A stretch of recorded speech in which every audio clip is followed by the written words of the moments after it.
Good evening, YouTube. It's your boy King James. Know it's been a while, but man, I'm glad to be back. And I'll tell you why. Because y'all excuse me, I'm just getting off work, about to head home.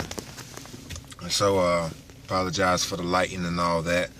But that's not what's important. What's most important is this message and what's laying upon my spirit.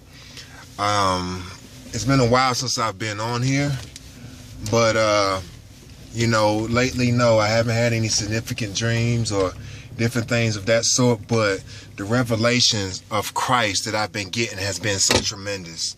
And I just feel God calling me into a deeper relationship with Him and having more of His life formed in me.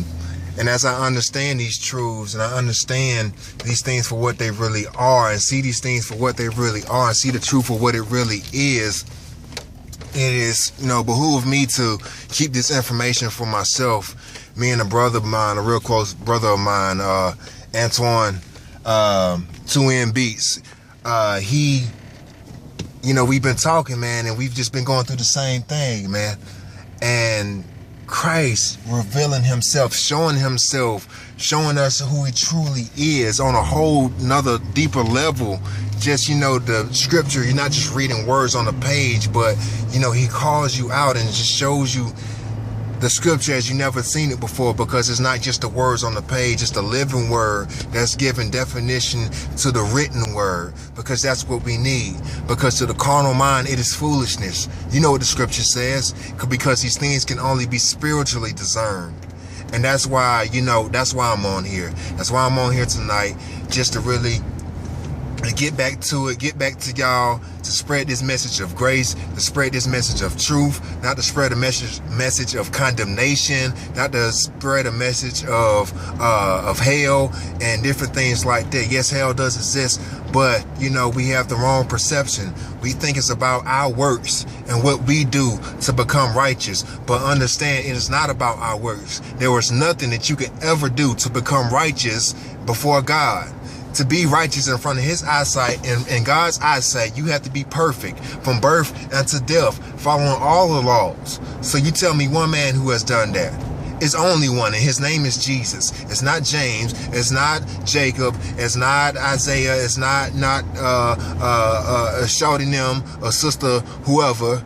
No, it's one man. His name is Jesus, and He has done it for us, and He just expects us to rest in that grace, rest in that finished work that has already been done. Galatians 2:20, for I have been crucified with Christ. I'm dead. I'm gone. But yet, nevertheless, I live.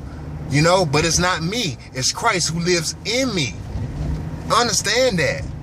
We are gone. James is gone. James has been long gone. There is no more of me. There is no more of my opinion, my thoughts, how I feel about it.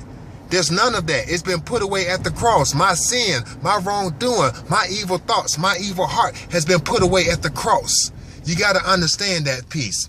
But yet we still live. How do we still live? Because Jesus is His spirit rose, and that's the only thing that is living. That's the only true life. Everything else in this world is dead, including me, including you, including all these different things around you, including all these things of the world is dead.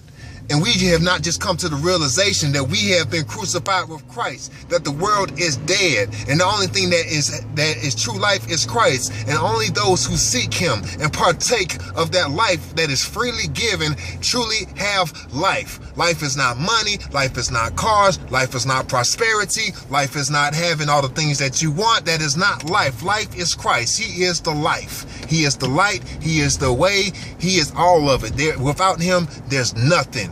There is nothing. And so now, this life that we live by the faith of the Son of God.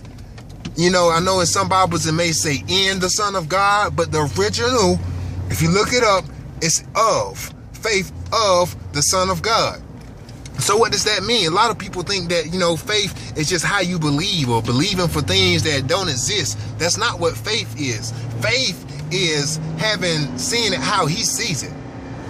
Because it's not what you believe it to be, it's what it really is. And who is the only person who sees these situations and sees this earth for what it really is? That's Jesus. Jesus sees the world as dead, and he sees the only thing living as his son. And we need that same view. We need that same view operating in us, that we may be able to comprehend and understand the situations that we are going through from a godly perspective, and then respond accordingly.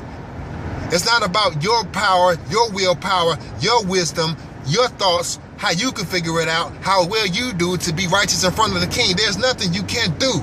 Nothing. But believe and receive on him and what he's done. The more you hear of that life, the more you learn of your life, you're feeding your spirit.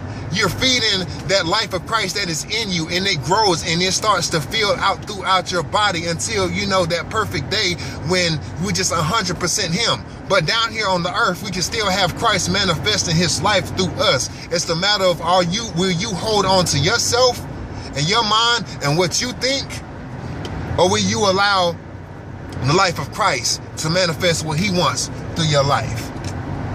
He says, I think it's in Ephesians 1:6. I could be wrong, but it's in Ephesians where he talks about, we have been saved by grace through faith. It is a free gift, lest any man should boast.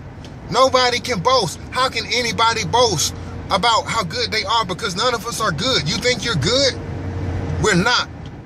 We're all forsaken. We're all fallen, because through one man, Adam, sin entered the world. And by one man, we're all saved, and sin was put away. So where do you fall into that equation? Where do you fall into that equation? The answer is, you fall into the part that you receive what has been given unto you. Just the same way we receive the sin that was, and put into us and put on us naturally. Nobody had to teach us how to sin, how to become sin, or anything. It was just naturally there because of our father Adam. It's the same way we receive his righteousness and his grace naturally, and that life flows through us naturally. Hey, look, y'all, it's been good. Like I say, this is just an introduction. I'm getting back to y'all. The revelation is great, y'all, and I can't keep it to myself. I got to get this word out here. If y'all have any questions, comments, different things, the email kingjames0587@gmail.com. Hit me up. Let me know whether you agree, whether you're not. It doesn't matter. My thing is to preach the truth. Give the message, and you take it, and it's up to you what you do with it after then. Allow that life of Christ to be formed in you. Don't let what you done did, don't let what you're doing, keep you from the love of God. I don't care if you're smoking, I don't care if you're drinking, I don't care if you just rolled over out the bed with that woman. Come as you are to Jesus and let this life be formed in you. Let this life be formed in you. All right, I love y'all. God bless y'all. Y'all be good.